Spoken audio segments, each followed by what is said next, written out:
My name is Jeffrey Sidkoff. I'm the president and founder of Doors of Change, also known as Photo Charity.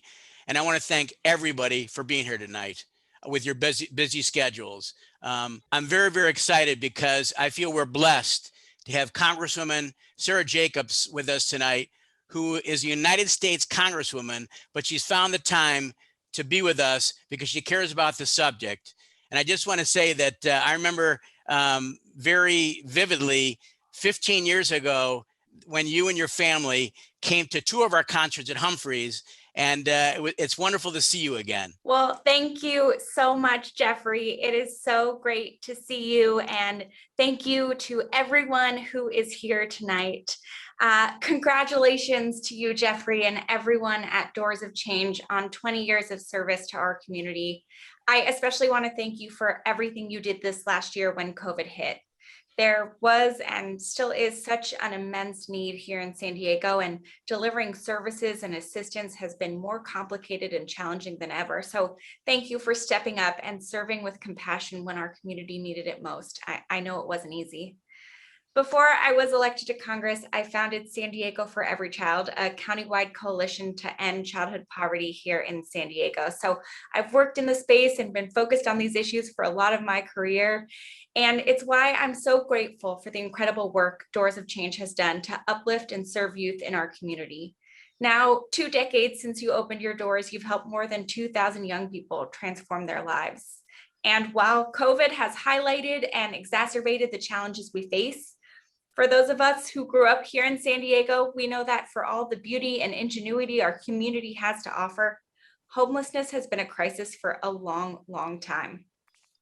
According to federal data from 2010 to 2019, the number of young people experiencing homelessness grew by 25% in California, and this was before COVID. We know the pandemic is only making this worse. Here, in one of the richest counties in the United States, where we have Fortune 500 companies and mansions on the beach, we also have tens of thousands of people without one of their basic human rights being met, a home. I don't need to tell all of you that this is a travesty. It's on all of us, from nonprofits to elected officials from every level of government, to make sure no San Diegan is without a safe, secure, and reliable place to call home. So you all know I represent San Diego in the federal government. What can the federal government do? Well, I was proud to vote for the American Rescue Plan to help people here in San Diego and across the country recover from this pandemic. This is the largest piece of anti-poverty legislation in decades. It includes $10 billion in funding for homelessness programs, $5 billion in emergency housing vouchers for people at risk of homelessness or already experiencing it, and $5 billion for HUD's homelessness assistance program. The American Rescue Plan also included over $48 million in emergency rental assistance funds for San Diego County, $42 million for the city of San Diego, $8 million for the city of Chula Vista. This is federal money distributed through the local governments to get money directly to those who need it. And while I'm incredibly proud of everything the American Rescue Plan has and will do, we know it's only a first step, a down payment to get us out of this crisis and help us begin the hard work of rebuilding better. Moving forward, President Biden's 2022 budget proposal includes another $30 billion in funding for Section 8 housing vouchers, with a goal of assisting 200,000 families, as well as a $500 million increase in homeless assistance grants, which would include grants for helping homeless youth.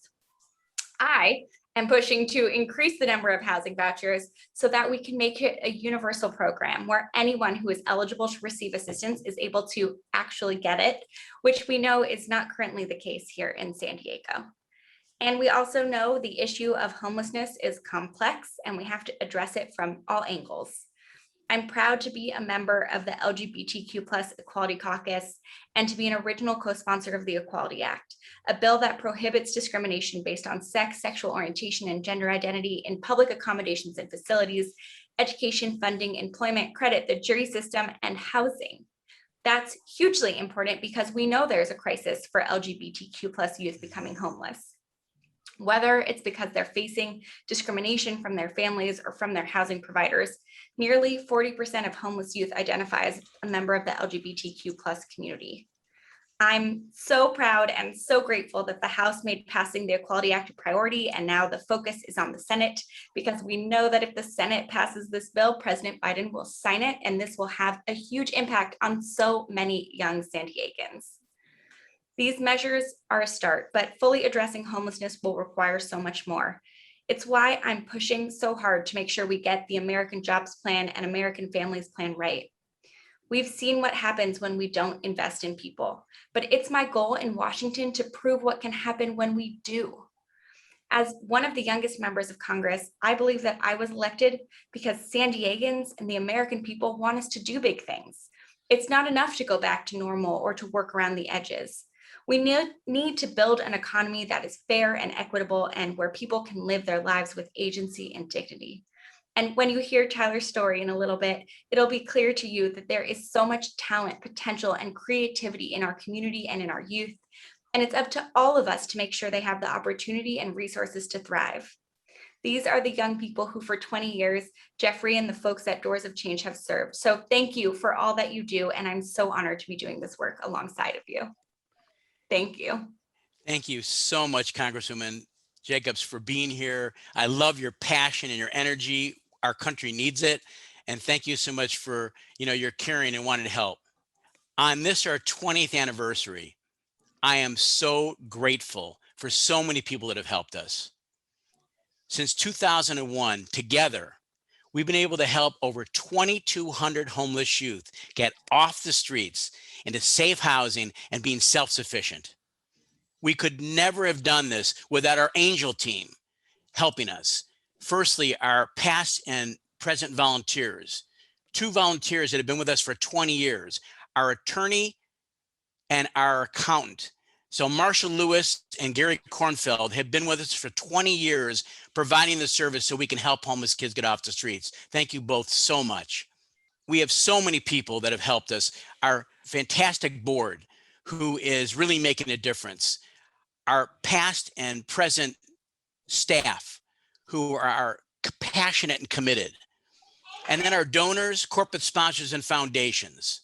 So together, thank you so much for all your help. Now, she mentioned COVID. It's been a real challenging time for us during COVID financially. But you know something, due to some angels and some leadership that I'm going to talk to you about right now, they have helped us raise $99,000 of our $125,000 goal for this event. So 80% of our goal is already fulfilled. And it's been due to the following people I want to share with you. They're absolutely amazing. J.D. Budd and Vonda Webb Foundation, Susan and Ivy Rackley, SDG&E, the Pala Band of Mission Indians, Home Street Bank, the Thigerson family, the Agascu Method, and Larry and Tricia Liebermensch, plus 22 other companies, allowed us to be able to raise this money. So thank you all so much. We really appreciate it. It's been an amazing journey for 20 years of helping homeless youth get off the streets. 20 years ago, for the first time, I went on outreach to find homeless youth with 2 skilled outreach workers, and Laura and Saku. I'll never forget, we were in Mission Beach, and we met a 18-year-old female homeless youth who opened up and spoke to us for 20 minutes nonstop. When she was speaking, I'm thinking, what an old soul she is. She has such wisdom. And when she left, the outreach worker said to me, that's the first thing she said to us in 6 months. We were seeing her twice a week for water and for toiletries. This is the first time she's talked to us. It took 6 months for this youth to trust them. And, we got to do something about that. 2 months after I started this organization, I brought a blues group in just to give them a little soul, live music, which helps my soul and many other people's souls. So I brought them in, and the kids went crazy. They were laughing, they were dancing, they were singing. It was unbelievable, the difference before the music and during the music. And because of that, the next day, we started our music and art program, which has been now going for 20 years. The experience that I went through in outreach, it was the moment that I committed my life to helping homeless youth get off the streets. That's how powerful it was for me. And thank God that, we've been able to help many of them over the years. The pivot point, the key to getting kids off the streets is to develop trust with them very quickly. Now, they don't trust anybody because they have, as the congresswoman was talked about, LGBTQ, 40% of the youth we see are LGBTQ, and they get thrown out of their house because they're gay. We have youth that are thrown out of their house or want to leave, have to leave because it's not safe. Their parents are drug addicts. Their parents are alcoholics. So these youth do not want to be on the streets, but once they are, they don't trust anybody. And it usually takes 6 to 9 months to get them off the streets. That's too long because we see them, we lose them to drug overdose, to gang violence, and it just, and suicide. And so we've got to be able to do that. And the music is the key. And so because of that, the secret sauce of our success has been our music program. Music and art is their secret sauce. It's the key to developing trust quickly with these youth. And once they trust you, they want to get help. They want to get help. We have a award-winning program. It's called Taking Music and Art to the Streets. It's in Ocean Beach. And with our outreach program, with the TMATS program, we call it TMATS for short. It has been a respite, a safe respite for these youth. They don't feel judged. They feel surrounded by love, and we meet them where they're at. And because of that, we've had tremendous success. But one of the main reasons is because our amazing program director, Joanne Newgard, who actually helped double the size of the program because she got great people in and just treating youth the way they never thought is possibly be treated. And so I want to thank Joanne. She's going to be speaking later on, but once they say to us, I want to get help, we give them Jenny Ford, our case manager, and Jenny gets them all the resources that they need, including housing. She does a fantastic job because during COVID, we were able to place 107 youth in housing. That's a record for us. And thank God for Jenny. So between Joanne and Jenny, I just want to thank you both because what you have done, you've allowed these youth of space where you've given them the opportunity and the tools to be able to become self-sufficient and break the cycle of homelessness. And with hard work, they can be very proud of their life.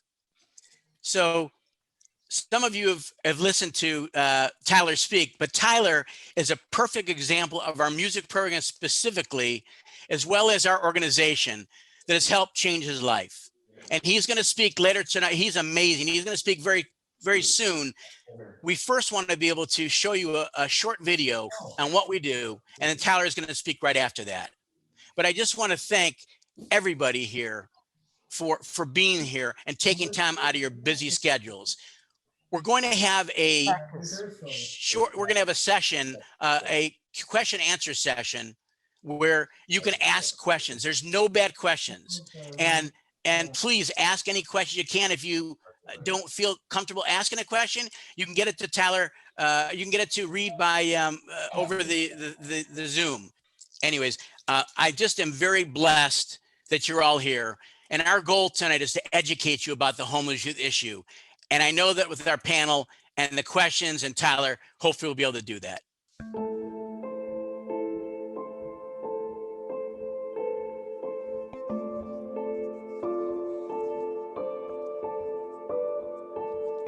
The thing that made me leave home when I was 12 that was so bad was my new stepfather. He started to abuse me physically, emotionally, mentally, would call me names, drag me by my hair, hit me, kick me. He was basically torturing me.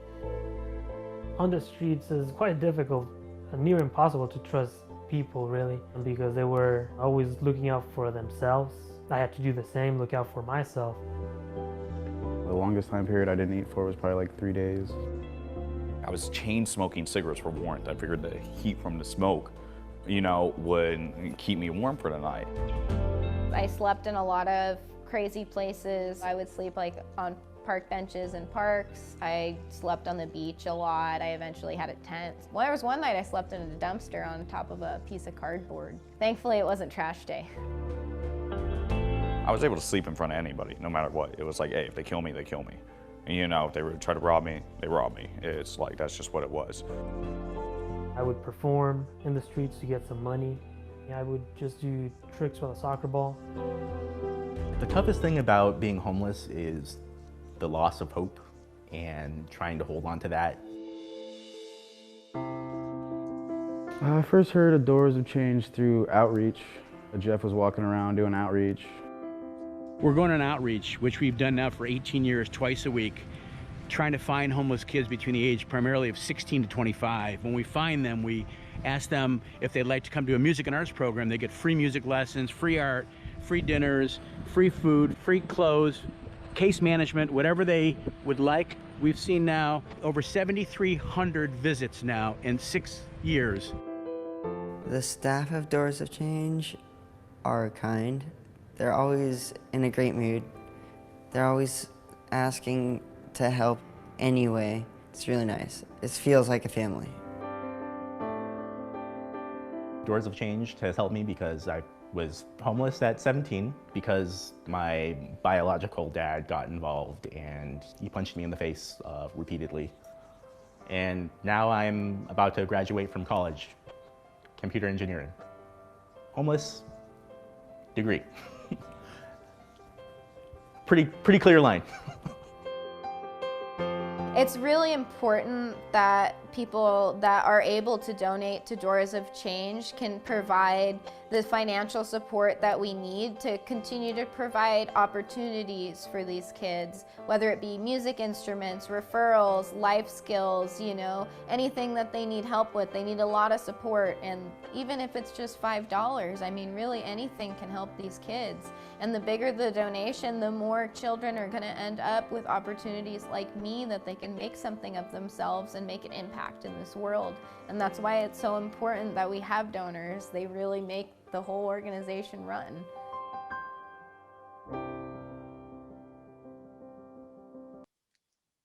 Tyler, please share your story with us because it's absolutely amazing. I became homeless at 12 years old. When I was 12, my mom was heavily into drugs, and it was in and out of places to live, couch surfing, having our own place, getting evicted, getting another place, getting evicted, going living with grandparents and not living there, and it was on and off for 12 to 16, and then I ended up staying underneath the pier in Imperial Beach, living there.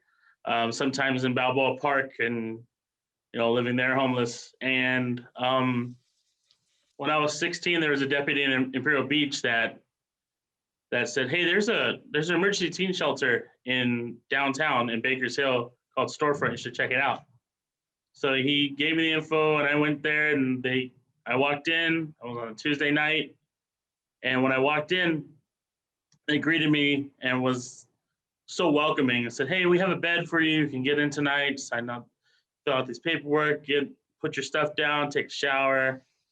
So I did all that when I walked in, and then I went to the music program that first night when I was there. And when I went to the music program, I was greeted so welcomely, so happily, and they were just so loving and compassionate for what was going on in my life, and they were there to help me. And when I stayed there, it helped me grow and become a better person. And now we're 16 years down the line. That same compassion, same love is still going strong with the charity. I got on my feet. I turned 18. I got my job, and I want to be a security guard, and I need a guard card, state license for that. And I asked the charity, asked Jeffrey, "Hey, can you help me get my guard card?" Because it was $250, I believe. And he was like, "Okay, let's get you a guard card." So they paid for my guard card. I went to classes.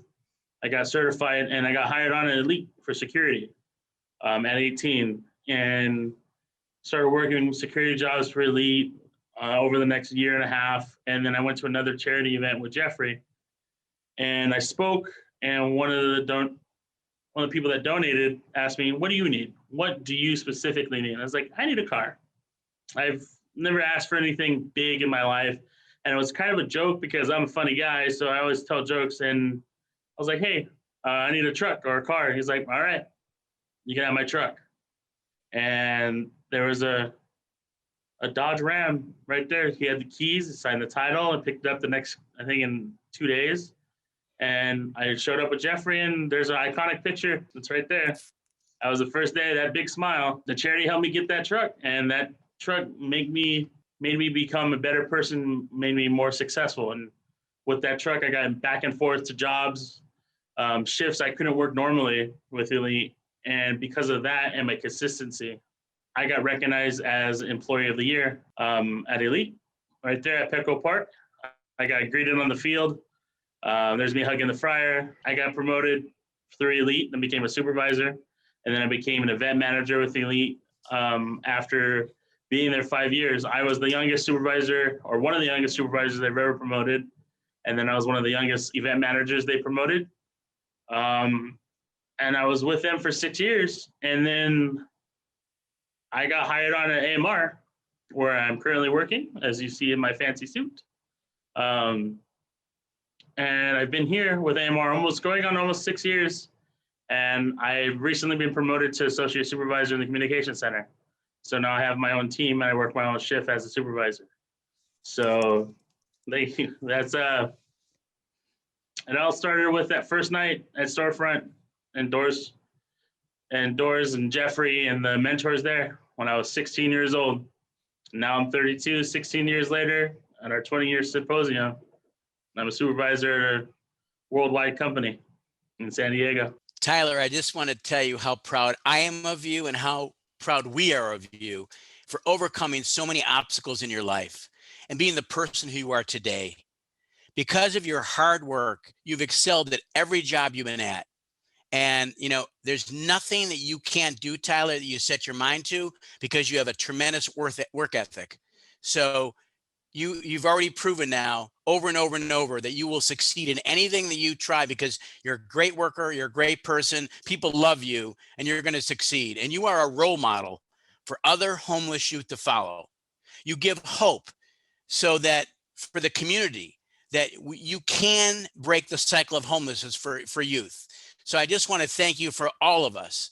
And I'm sure that many people are going to have questions for you at our question and answer period towards the end. And thank you so much for taking time out of your busy schedule. And thank you so much for being with us. You're welcome. Joanne Newgard is an angel for homeless youth. The youth know it. They call her mom. And we are so blessed to have her as our program director. Please share, Joanne, why our Teammates program has been so successful. Thank you, Jeffrey, and thank you, Tyler, for being here and everybody who's joined this call. I often get asked, why is Doors of Change so successful in helping homeless youth get off the street? And I think it's for several reasons. One being our outreach. As Jeffrey mentioned, we have been doing outreach for 20 years now. And I really believe that we have mastered a very effective way,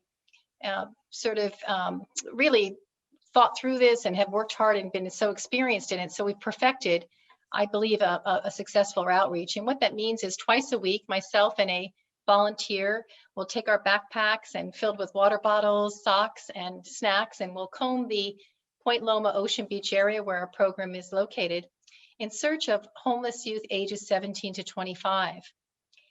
And we never assume someone's homeless, but if we see someone that we think is age appropriate, we'll approach them in a gentle way and ask them, do you know of any homeless youth 17 to 25 that may be interested in joining us for our art and music program? Oftentimes that person will self-identify and say, I'm homeless. Can I come to your program? And of course we say yes. So we give them a flyer, which gives all of our specifics and our location. And then 2 hours later, when the volunteer and I go back to the program, we often see those same homeless youth that we met with during outreach lined up at the door, ready to have the doors open. When the doors open and they enter, they are met with just the most amazing staff and volunteers. Many of our staff have been with us since the beginning of Doors of Change. John January, Bill Fish. These are music instructors that dedicate their own time on Sundays and to be there for the program, to be there for the kids. And the kids pick up on that. So they come in and they're tired and they're hungry and they're smelly and they have their dogs. And they come in and we have them sit down and sort of refuel and have their snack. And we tell them about our program. And we explain to them that if they're interested, and only if, we have a music and art program here that they can participate in. And we explain that if they are interested in music lessons, and we teach 8 instruments, including guitar, violin, mandolin, ukulele, harmonica, drums, keyboard. If they take 6 lessons, they can earn an instrument of choice. And the same on the art side. We have an amazing art instructor, Sarah Jumper, who comes to the program with amazing projects, ideas, sculpting, painting, jewelry making. And if you attend 6 of art lessons, you can earn art supplies. For many of the youth, when they meet this personal goal, sometimes it's the first personal goal they've ever met. And it's a big deal. We make it a big deal. Also, for many of them, it's the first time someone has actually come through with their promise, particularly an adult. I mean, we said you're going to earn an instrument, and they get that instrument. They get the art supplies. So it's a really good feel, and we make a big deal of it at the program. I think when you think about 6 lessons, that's 6 weeks. That's a lifetime for young people, especially homeless youth. So during those 6 weeks, what happens is that they're in an environment that is so safe and so filled with love. Tyler alluded earlier about love and care and how that has helped him and his mentors. And honestly, I call it the room full of love. There is so much love going on in that room. And this allows them to develop trust. And honestly, when you develop trust and you feel safe in a place, there's more of a willingness to ask for help. And that's where our case manager comes in, who's on site, Jenny Ford, and she's amazing.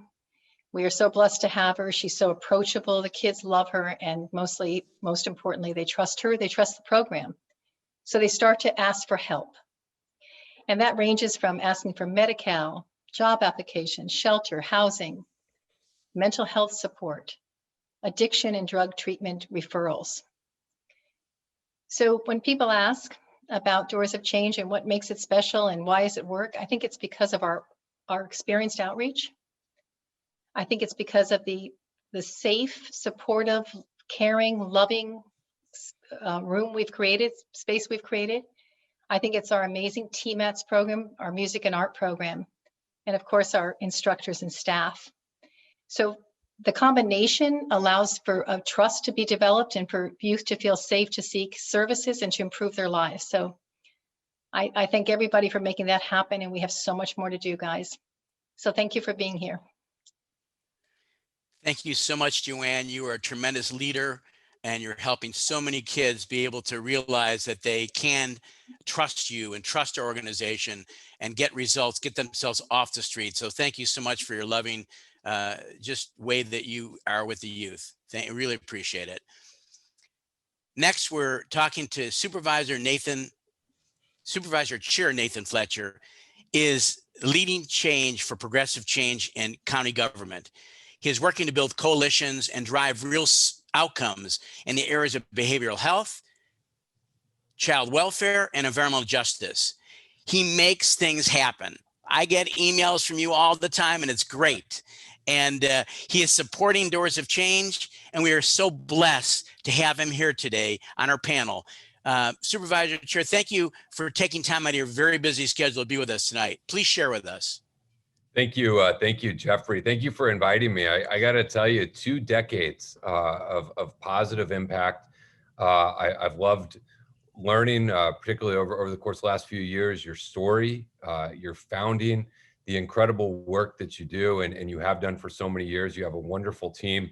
And I think hearing Tyler's story really motivates and validates all that you do. And all that we know you will continue to do as we move forward is a real testament. And, you know, we've been pleased to be able to support Doors of Change, but also pleased to support the broader community.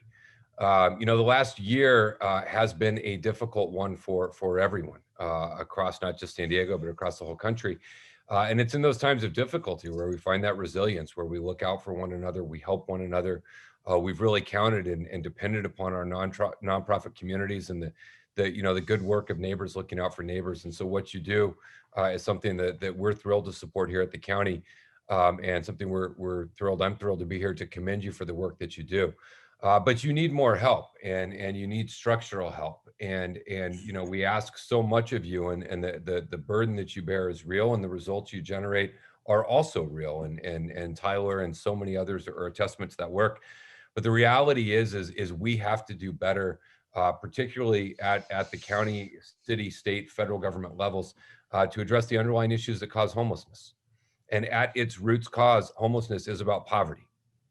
It is about people who do not make enough money, and housing that costs too much. And the combination of those two things. And so I think before I get into some of the things we're doing to address the immediacy of the situation we face, I never want us to lose sight of the fact that no one who works full-time should live in poverty in the United States of America. And that requires a real and genuine, not just conversation, but action around the wages that we pay people. Homelessness is not just individuals that have been homeless for a considerable amount of time. I live in City Heights. I go for a run in the morning. I see people living in their car who wake up and brush their teeth and drive to work. And that is shameful, that in a country as wealthy as ours, people who work full-time cannot afford a place to live. At its root cause, it's also about the stigma society places on issues of mental health.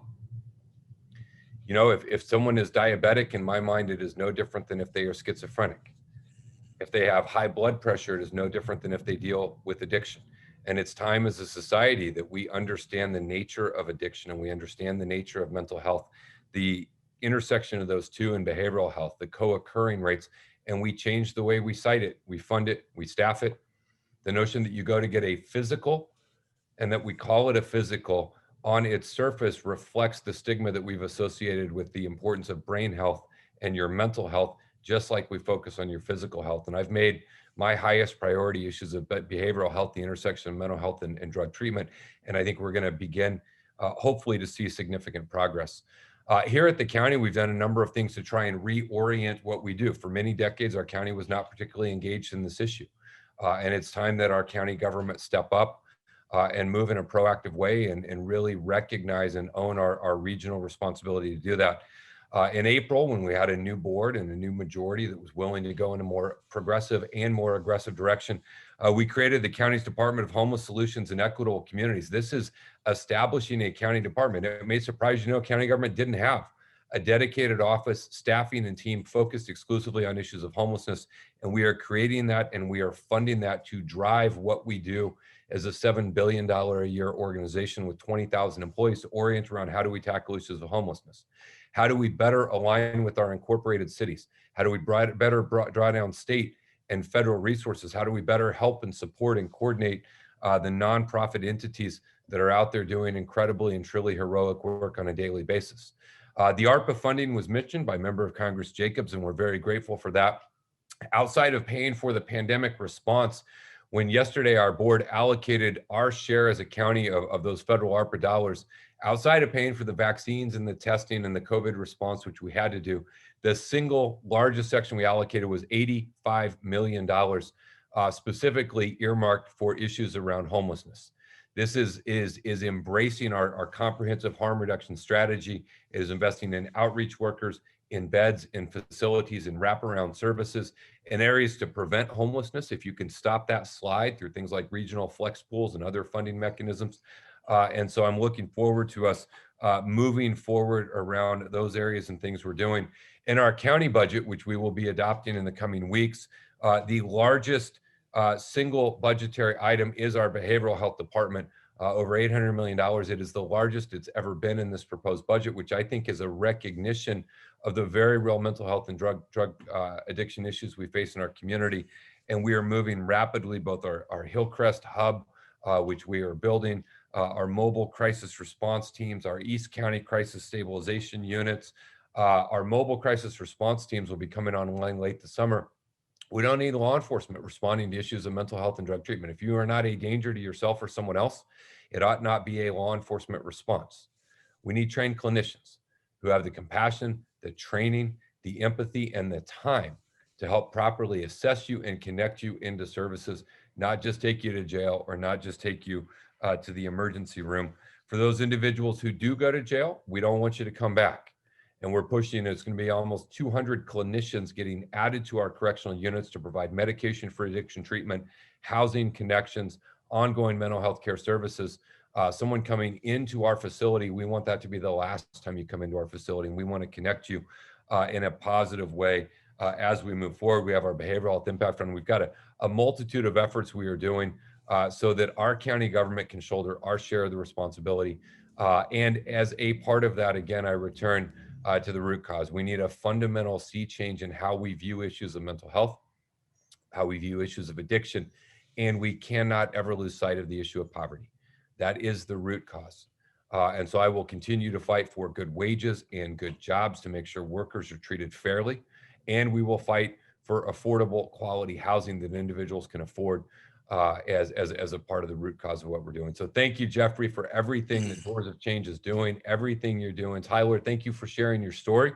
The more you tell your story, the more it will motivate people to support organizations, but you will also be a leader with other folks who are in your situation, and they'll see what you were able to do and overcome, and it can motivate and inspire many others. So thank you so much for letting me join you for a few minutes this evening, and look forward to all the work you're going to do over the coming decades. Thank you, Chairman Fletcher, for your wonderful comments and for your passion with homelessness, with mental health, and with addiction. Thank you so much. We really appreciate it. So the last panelist that's going to speak now is Reed Mulby, who is our newest member of our team, but a fantastic member. Reed is a leader. He's passionate about helping homeless youth. And please, Reed, will you share about some maybe of our statistics, especially with mental health and what we're doing about it, please? Yes, thank you, Jeffrey. Well, we talked about longevity, and one of the reasons why we've remained for 20 years and continued to remain impactful to the youth we serve is because we're willing to adapt. And sometimes you need to adapt to the youth you serve as times change. Sometimes you need to adapt to the times, and sometimes the environment requires it. And a couple examples of our ability to adapt over the years. 10 years ago, we decided to work exclusively with ages 17 to 25. Prior to that, we were working with as young as 12. But we realized that transition age youth group, the TAY group, 17 to 25, are typically, historically, the most underrepresented, the most underserved, and overlooked. They blend in, they want to hide, they don't want to be put in with the adults. And from a societal perspective, we look at them and say, well, they're old enough to be able to take care of themselves. That's not always the case. And as Jeffrey has talked about, we got 2,200 youth off the streets in 20 years. And since we shifted to the TAY, we've helped thousands get to the resources that they need to get off the streets. And it matters because recent data is showing that 69% of the adults who are currently chronic adult homeless started as those TAY youth, that 17 to 25 age range. And that is astounding. And as Peter Seidler and Dan Shea like to say, 17 to 25 is the time when we have an opportunity to break the cycle and get them off the streets before the wet concrete hardens under their feet. And so that's why it matters to work with that age. Another way that we've adapted is recently because of the environment, the COVID-19 pivot. When the lockdown occurred, we shifted to a socially distanced and COVID respectful outreach process and a virtual case management. And this age group is uniquely equipped to work with that. They're used to having a device in their hands. And so when we shifted to that, we continue to do our food drops, but we added flyers, letting them know what we did and how they could get in touch with us to get help. And we added hygiene items. And of course, we added personal protection items so that they could protect themselves from COVID. And as Joanne says, she'd go out and she'd see a kid socially distanced and yell out, I didn't know if anybody was showing up. Yes, we continued to show up. And from a case management perspective, we saw a sharp increase. In just 9 months, we saw almost a 40% increase in requests for case management. We got 170 kids in housing of some kind in that time frame, which is a record. And we saw 308 individual cases across 1,500 visits. So we saw some high numbers during that time, which caused another pivot. Because as we looked into the data in December, we realized that we had seen a 105% increase in requests for mental health. Those are just the kids asking for help. The year prior, we had 90 total kids in the year ask for help. In just that 9-month period between April and December, we had 185 requests for mental health services. That's almost epidemic. And as we looked across the nation, and as you heard Chairman Fletcher say, this is an issue that everybody's facing. So we had already been doing it, but we streamlined our processes to make sure that we could bridge the gap between the youth who so desperately need the help and the providers who can help them. We reached out to all of our partners and we asked them, what do you need from a mental health perspective? What can we do? And a lot of them said, we do a great job of intake, but we could use some outreach partners. Well, thankfully, that's part of our secret sauce. So we continue to do the outreach, and we continue to advocate, and we streamline them to get them to the mental health. The other thing they said is there's an access issue. A lot of these kids, because they shifted to telehealth, didn't have phones or computers. So we supply the phones and computers. If they need to get there in person, we'll pay for bus passes, or we'll pay for gas if they have a vehicle. And for that very rare percentage that don't qualify or can't get on Medi-Cal, we'll pay for up to 6 visits to ensure they get some consistency in their care. And it matters to us to do that for them. Because see, if my son comes to me and says, Dad, I'm struggling, I could really use some help, I'll say, son, I got you. I've got you. I'll take you to the doctor. I'll call around and make sure you find the right one. I'll advocate to make sure you get the care you need, and I'll drive you there and I'll pay for it. A lot of these kids have never had an adult champion like that for them. They've never had that surrogate parent who says, I've got you. I'll take care of this for you. And we've become that, an advocate, a connector. We'll even pay for the services for them, because positive mental health should not be a luxury. And right now, it's the one thing that's holding a lot of our youth back from getting off the streets. And if that's what it takes for us, the Youth Emotional Support Team, our YES team, will say yes to better mental health and make sure that we get them the help they need so they can get off the streets for good. Thank you, Jeffrey. Thank you, Reed, so much. Folks, so, you know, we speak a lot publicly and people say to me, I'm touched. What can I do to help? So if anybody is touched tonight, you heard Tyler's story. There's a lot of Tylers out there we can help. And so if you're touched tonight, there's a couple of options I'm going to give you how you can help. Number one, you can join our Angel team. For $11 a month or anything more than that, $20 a month, $50 a month, $200 a month, whatever it is, you can get, you can be on our monthly donation, and that the monthly donations really help. Number two, you can make it just one-time donation and go to doorsofchange.org. Number three, for the first time, I'm gonna tell you this. No one knows about this. We're gonna have a 20th anniversary brunch called Bubbles and Brunch in La Jolla, near the ocean. Unlimited champagne. It's going to be a first-class event, but it's a way that you can actually have fun and help homeless kids. Whitney Shea is 4-time music award winner at San Diego Music Awards, and she was Artist of the Year 2019.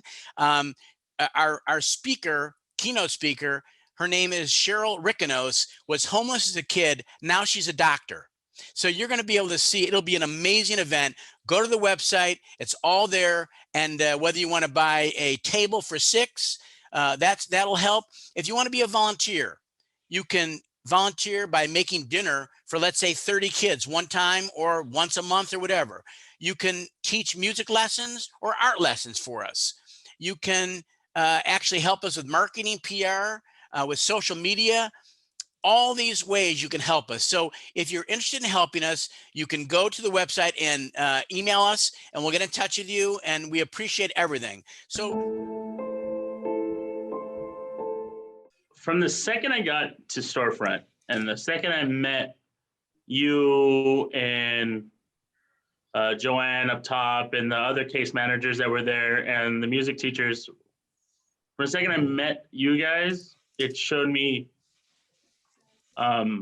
that there's still good in people, that people can help. And to do the right thing without wanting something back in return is the right way to go. It's how you're supposed to live your life. So with that mentorship, when I left, I said, well, if I can help give back, I'm gonna start giving it back. And I'm not gonna wait 5 years, 10 years down the line. I'm gonna do it immediately. So the week I left Storefront and went into an apartment with my mom, that next Tuesday, I was up on a bus and I was at the music program giving back. Because if they're gonna give to me, I'm gonna give it right back tenfold. Because I can never have been as successful as I am without their mentorship and their help. And if I can help other kids grow and be successful, then that's the way I'm gonna do it. Because that's how much impact the music program and Doors for Change has had on me. it showed me the good in people. So that's why I wanted to give back. Wonderful. Why don't we ask, we've got probably about 6-7 minutes before the doors open up for everybody. Who's got a question for Tyler? Okay, John.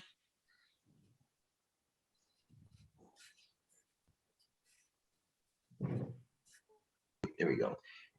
So Tyler, how you doing? I'm good. How are you? Good. So what made you think about giving back? Because anybody in a similar situation could think about, thank you, I'm grateful, this has helped me out, but they don't think about the immediate reciprocity. So what along the way made you feel like you needed to do that at the young age that you did start doing that? There was so much negativity around my situation and so much sorrow and sadness and depression around our whole situation. You know, everything around being in the emergency shelter and being homeless, there's so much negativity and just darkness. The light was shown of happiness and smiling around people and the goodness of people's heart and how much joy they got from giving back, which lit my heart up to give back. It wanted me to feel that same way, not be depressed anymore or sad.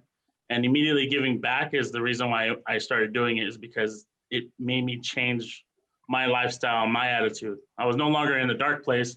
I was in a bright, beautiful place, like a yellow. So that's awesome. Thank you. Wonderful. Who has another question for Tyler? That's a great question, John. Anybody have a question for Tyler? Yes. Yes. Go on, Viviana. So Tyler, what would you say helps kids in your situation when you were a kid to really go for your goal, to really be one of those that say, I'm just gonna, nothing is gonna stop me, I'm gonna get out of this.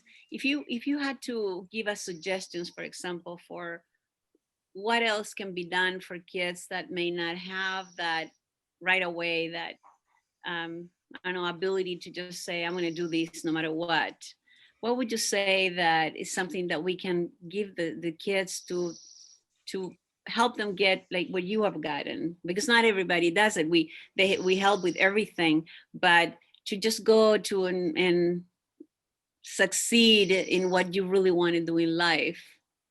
I would tell them and tell the mentors is let them know, don't be afraid to ask for help.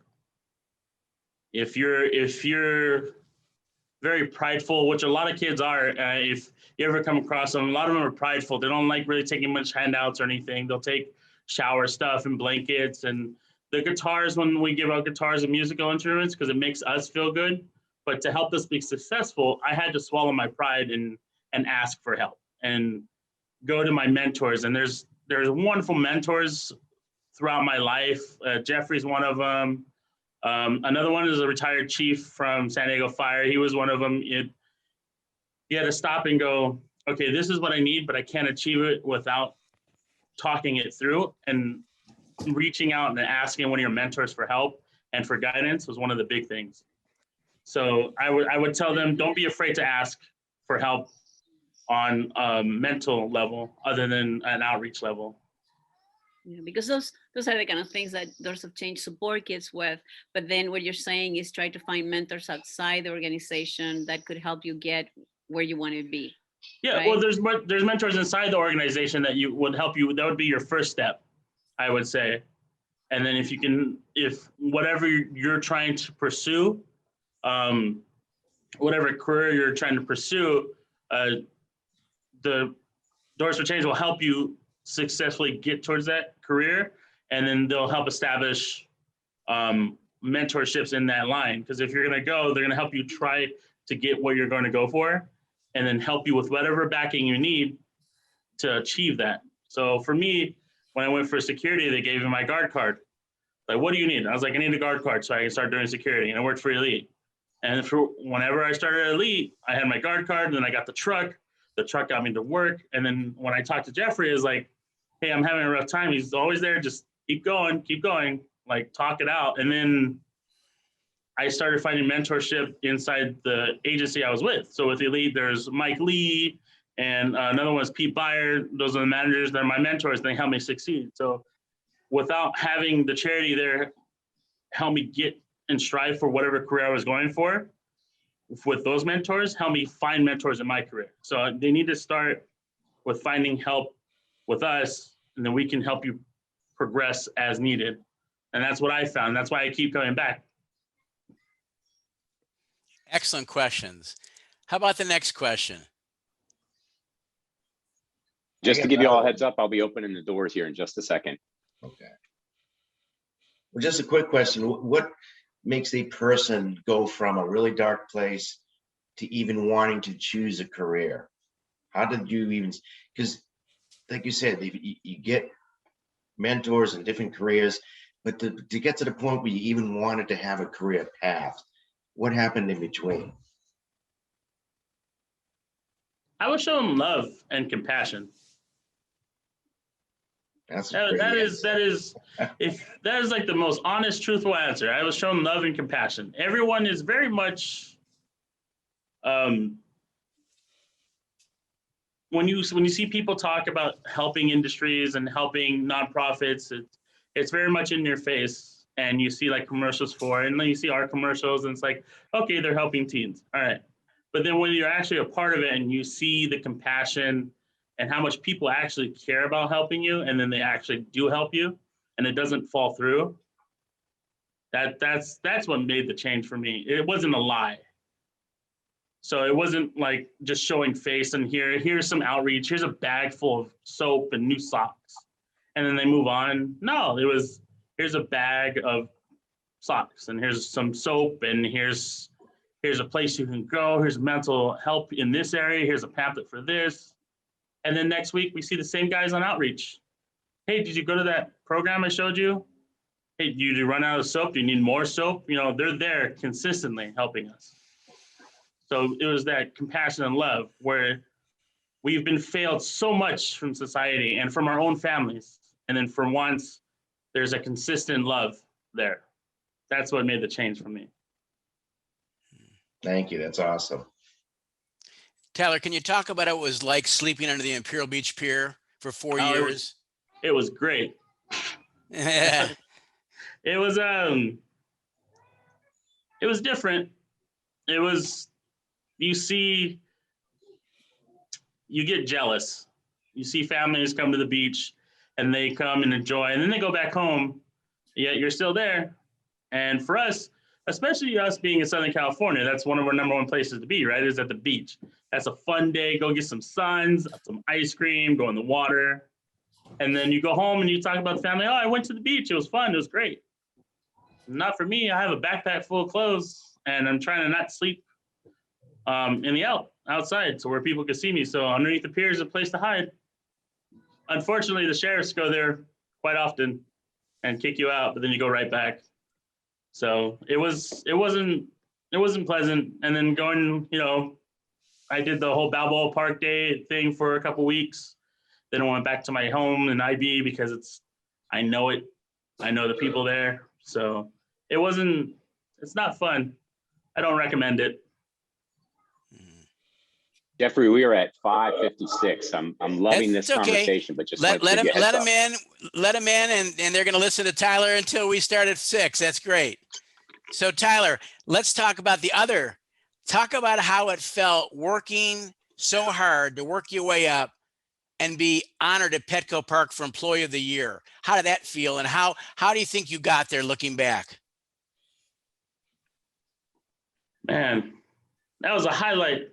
That was a couple of years ago. That was a great day. That was a lot of hard work, and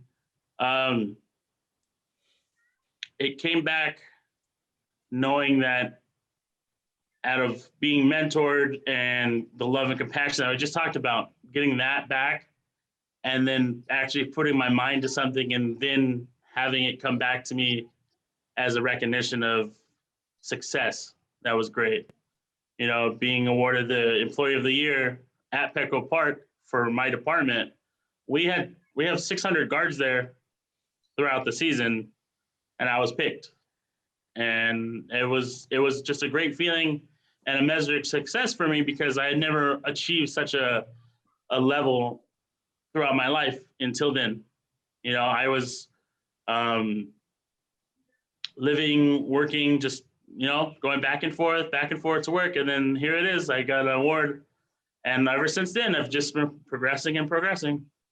It was just a really, really great, warm feeling. Wonderful. Well, we are all of us, even people that know you now, are very proud of you, because what you've done, going from the streets to getting the honor of the Employee of the Year, you put a lot of work in, and it shows a lot of courage and tenacity and many, many things. And we're just proud of you, Tyler, to see where you've come from and where you've gone. Yeah, I'm happy with that success, and now I'm happy with my new position here at AMR. I've been promoted to the associate supervisor here in the communications center. So it started from coming into the music program that one day after the sheriffs told me, hey, there's this place you can go stay, and go to the music program. And now, what are we at, 16 years, Jeffrey? Yep. 16 years of me being with the charity group, and I'm sitting here in my uniform looking all snazzy because I work tonight. I'm the supervisor. So, and I couldn't have done it without Jeffrey and all my mentors through the charity, through Doors for Change. Yeah. Wonderful. So I'm very glad to be here. Well, this is a wonderful way to open this up, because you create hope for many people that hear this, that these youth can change their life with hard work. And you've shown them you're the golden boy. You're the angel that shows them, listen, this is possible. I did it. You can do it. Anybody can do it with hard work, right? Yeah. Anyone can do it. Yeah. And if they need more proof, I'm always available for a lunch or a talk, Zoom meeting. I'm here. I'm the real deal. And it actually happened. I'm not fake. Not at all. Not at all. So Reed, why don't you take it over and do our questions and answer now? And we appreciate if anybody has a question, Reed will handle that, and you can ask anybody on the panel. Happy to do that. I'm just going to spotlight everybody here for us so that so you can see all of us. If you're in gallery mode, or actually I believe it works in speaker mode too, you should be able to see everybody spotlighted so you can ask the questions. We have a couple questions that already popped up in the chat. I'll go ahead and drop those. The first one is there a presence for Doors of Change in San Diego North County? Joanne, I'll toss that one to you. Sure. Even though our program is physically located in Ocean Beach, we can certainly help youth in all of San Diego County. Truthfully, especially since COVID, we've been able to pivot and do things virtually. So I can offline, if someone wants to email me, and I can give you the specifics, but you can contact us, and I can have Jenny Ford, our case manager, reach out to the youth and provide services regardless of where you're at. So that is not a problem. We don't do outreach in those areas, at least at this time, but we certainly can help assist young people wherever they are in San Diego. Reed, can I add to that? Please do. We're looking to expand to another location. We obviously have to have the funds to do it, but where we can find where there's a bunch of youth that are homeless, we would love to have the opportunity to talk to people, whether it's Oceanside, whether it's East County, South Bay, wherever it is, we're open to talking to them. We obviously need to fund it, but we have a very successful program. Why don't we see if we can spread it so we can help more kids in different areas? And I'll add one more piece. An exciting thing that we're trying to work on is we're looking at a couple of communities where we could do a street outreach, an angel team, street outreach team for the next year, and send people out on a regular basis doing outreach, providing bus passes so the youth wherever they are in town can get down to Ocean Beach to our facility. And then we'll collate that data and start to figure out where are the communities where we're seeing the concentration of homeless youth that we can expand into that community. And we know North County is one of those that we expect that there's some need. Yeah. See, another question we have, do music lessons include voice lessons, and possibly is there an interest in a choir or ensemble? And just so you know, we do have Voices of Our City on tonight on our call. So this is an interesting conversation to have. I'll take that. Just as we were about to close with COVID, we had such a demand for voice lessons that John January and Bill Fish, our music instructors are going to make that happen, because singing is wonderful, and we'll definitely create that. Fantastic. So John Brady will be reaching out to you just to coordinate with you so that we're all on the same page. Could I just add something though? It would be really great if somebody does want to volunteer to coach voice lessons. That would be great, because John can do it. He fronts a band, but he's also kind of stretched thin with guitar and stuff like that. So, you know, if you know somebody, send them our way. Thank you for adding that, Bill. Right, let's see. I'm sure we would be happy to support that effort. So in any way that we can. So thank you for mentioning that we're here. Oh, we're just happy to have you on here. And another shout out, we have Council President Campbell on tonight as well. She's been a constant support of ours. So thank you for being on as well. Thank you. Here's a question for Tyler. How did Doors of Change, its constant support, lead to you being a leader at AMR? I think you talked about it a little bit during our VIP, but if you'll talk about how Doors of Change had an impact on you being where you are now as a leader at AMR. It was the mentorship that helped me succeed. It was coming back and forth and having like consistent mentors there week in and week out, and then providing the skills to be a better person to grow as an adult. And then coming back, even after I had left Storefront, even though I was giving back to our community and giving back to our kids there, they were still mentoring me, even though I wasn't part of the program anymore. Them having that consistency and compassion and love towards me and the other youth like Justine and Matt helped me realize that that's the type of person you need to be, is to give back, and then it'll help you, helping someone succeed will help you succeed in itself.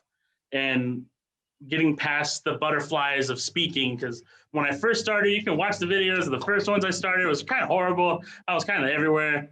Now I'm in the camera, I'm with you guys, I'm here, and that gave me confidence in what I'm doing.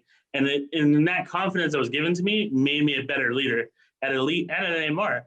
At AMR, I'm a leader on the floor when I'm taking calls from our customers or from private citizens, or we're talking to our partners at fire agencies like Heartland Fire, San Miguel Fire, and talking with them back and forth and showing them we're here to help. This is what we're doing. And that's why I think I kind of geared towards working for AMR, is because I was given that love and that passion to give back, and AMR gives back too. And I was like, well, that's kind of the career I want to go to. So now that I'm in EMS, it's very much along the lines of what I was geared for, what I was groomed for when I started with Photo Charity, and now Doors of Change, is we want to give back. And now my whole career path is just giving back. And to add on top of Supervisor Fletcher and what programs he just talked about, I'm very happy and I'm very motivated now of what he just talked about. Because I work both ends. I came from the homeless side, right? But now I work in EMS and I'm a dispatcher, and I see these calls for mental health, which are 80 to 90% of our call problems. They're not medical emergencies, they're mental health emergencies, right? I see these calls, I talk to the patients, I'll talk to our case managers, and he's right, we do need more help. And I'm so excited that he mentioned all these programs that come out and go towards them. Now, as being a supervisor on the floor, that's motivation for me to be a better leader for them, is I came from a place from the bottom, and now I'm in a leadership role, and now I need to give back. And I would never have made this supervisor position if it wasn't for my mentors like Jeffrey from the charity group. I would never have been as successful if they didn't start out and have the love and compassion then. Thank you for sharing that, Tyler. And just so you know, you're a phenomenal speaker because you're genuine and you tell your story with so much heart. And we appreciate all that you and Justine and Matt and others have done to give back to the organization. We look forward to continuing to work with you.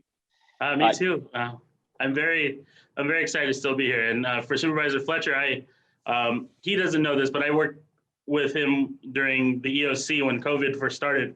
I'm the ambulance coordinator for the county's Emergency Operations Center. And his passion then and now, because we had to help move all the homelessness out of downtown and all the other agencies to move to the convention center, that his motivation, his leadership there is also a mentorship to us, even though we don't know personally, but his leadership there helped me be a better leader now. He's got a big smile on his face. And if he's willing, I've actually got a question for him. I'd like to add you to our spotlight. Somebody asked, will any of the funds that will be allocated for homelessness in San Diego be allocated specifically for the homeless youth? Yeah, thank you. Thank you for the question. And Tyler, thank you for that. That was a truly unprecedented action to move thousands of folks. We had to protect them from COVID and what we pulled off there in the convention center. And so thank you. I didn't know you were involved in that. That's wonderful to know. Yeah, we have a focus program here called HOY, Housing Our Youth, which has dedicated funding specifically around helping youth as they make the transition. We do that both as a standalone county, and then we also partner with the Regional Task Force on Homeless on a number of programs that are directly targeted and focused around our youth. So we definitely have dedicated funding and dedicated programs to support youth who are homeless.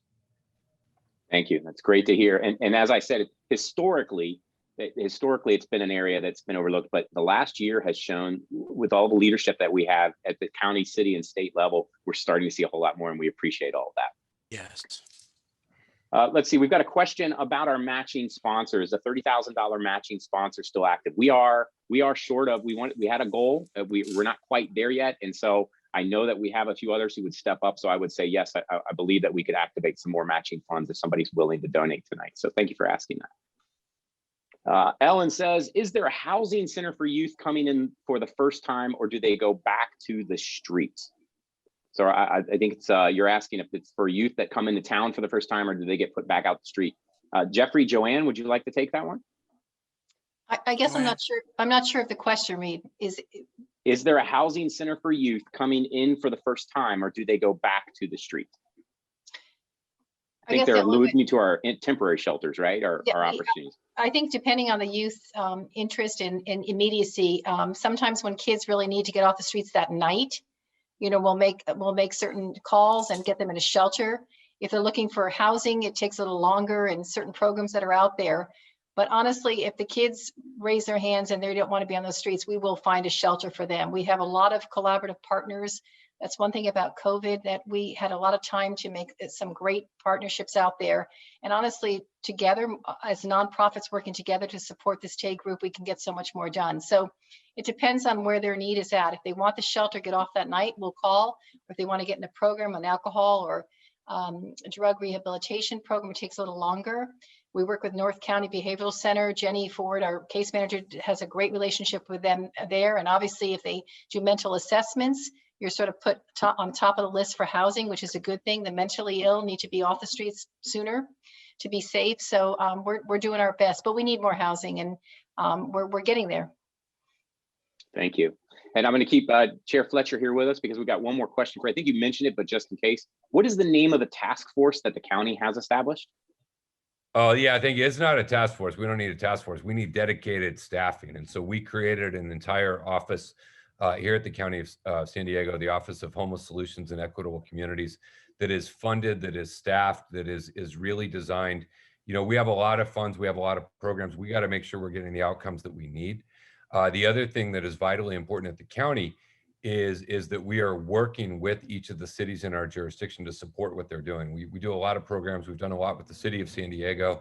The city may have a structure and the county will come in with the wraparound services. And so we're creating a permanent, ongoing, dedicated office here with dedicated staff just to focus on issues of homelessness and advise the board and help implement. So it's the Office of Homeless Solutions and Equitable Communities.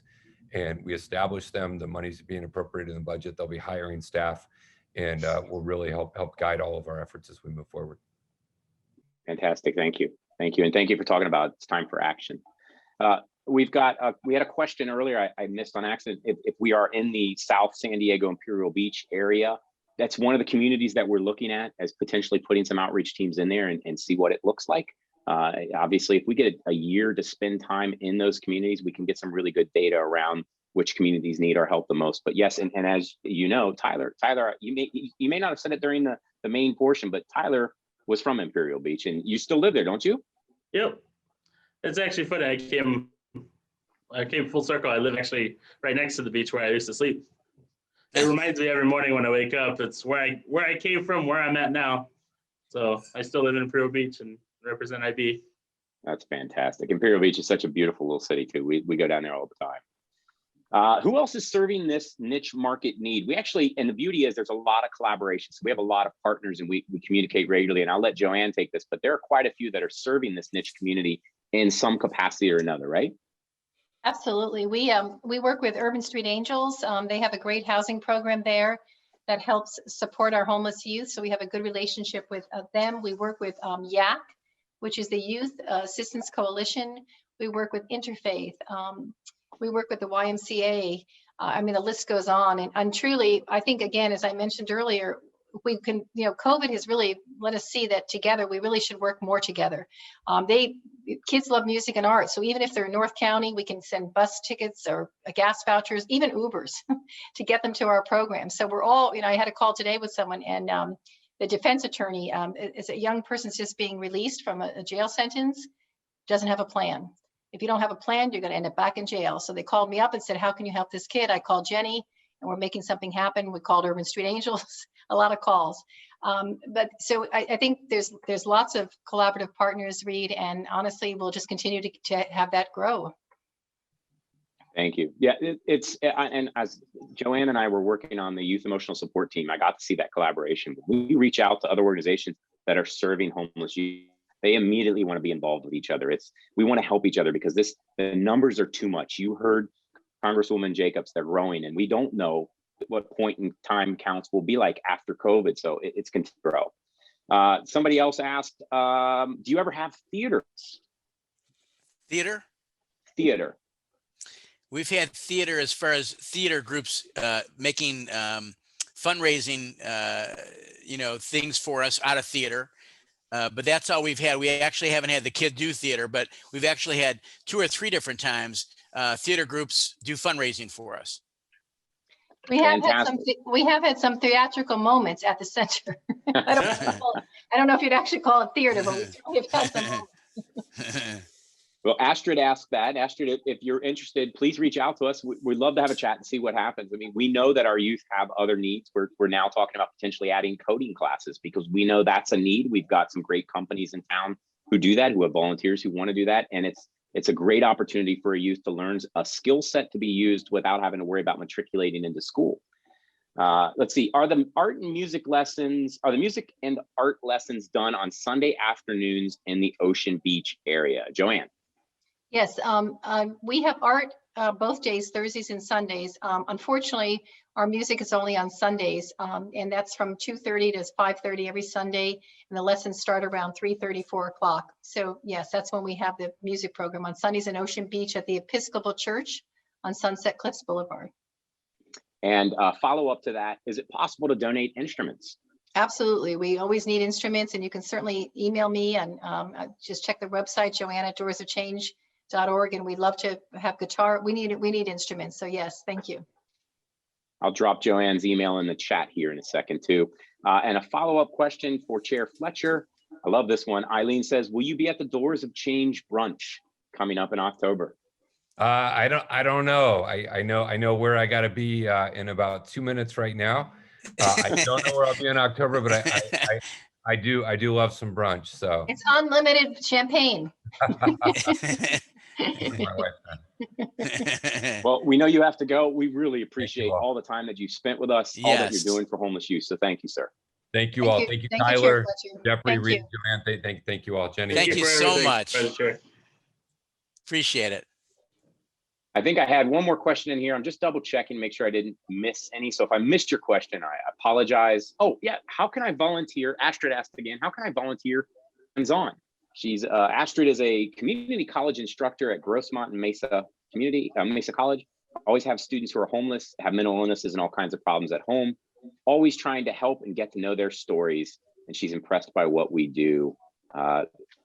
Joanne, we are always looking. How can she volunteer hands-on? We love volunteers, and I meant to say that in the beginning also, and a lot of our volunteers I see are on this call, so thank you. Our staff is wonderful, but if it wasn't for the combination of the great volunteers we have and our staff, there's so many ways. We need dinners. We love to do home-cooked dinners on Sundays, and so people will bring in dinners prepared, and they get to serve the homeless youth. I need help with outreach when we go out on outreach on Thursdays and Sundays. So there's so many ways, and please, feel free to contact me off the call and we can come up with something. If you have an interest in helping homeless youth, we will find a way for you to do that. We would love that. I was just in Lead Impact this past year, and Mesa College was was the organization that my team did a project for, and we talked a lot about what you're doing as a college to serve your homeless population. So thank you for what you're doing with the new quad and the services that you're putting in there. Any other questions? I'm looking for raised hands. It looks like that may be it. Yeah. So I just then want to thank everybody for being here. And if you're touched, do something to help us. Because if you're touched and you don't do anything, it doesn't do a damn thing. But if you're touched and you do something, whatever it is, it'll make a difference. If many people are helping us, that's the only way we can really continue to help get more kids off the streets. Take action. We appreciate it so much. And please see if you can go to the champagne brunch. It's going to be amazing. Go to our website and check it out. I'll be there. Thank you. Thank you, everyone. Thank you, everyone. Some of the auction items. Oh, I can go back to the auction items. Thank you to our sponsors. We really appreciate it. And here are the auction items. Billy Joel signed keyboard, a Bruce Springsteen signed record. We also have some custom guitars by Chris Isaac, and we'll have others. Thank you, everyone. We really appreciate it. And somebody asked about recording. We are recording, and we will make this available. We'll email everybody once it's done, and then we'll also post it publicly. So thank you for coming tonight. I see we had some Windows updates, I think, that affected people. We'll take care of you. We will have a recording for you. Thank you, Reed. Thank you, Jeffrey. Thank you, Tyler. Thank you, everybody. We appreciate it. Have a wonderful night, everyone. Have a good night. Bye-bye. Thank you, Tyler. You're welcome, Jeffrey. Reed, Joanne. Thank you, Tyler. You're Have a awesome. good night, guys. Appreciate it.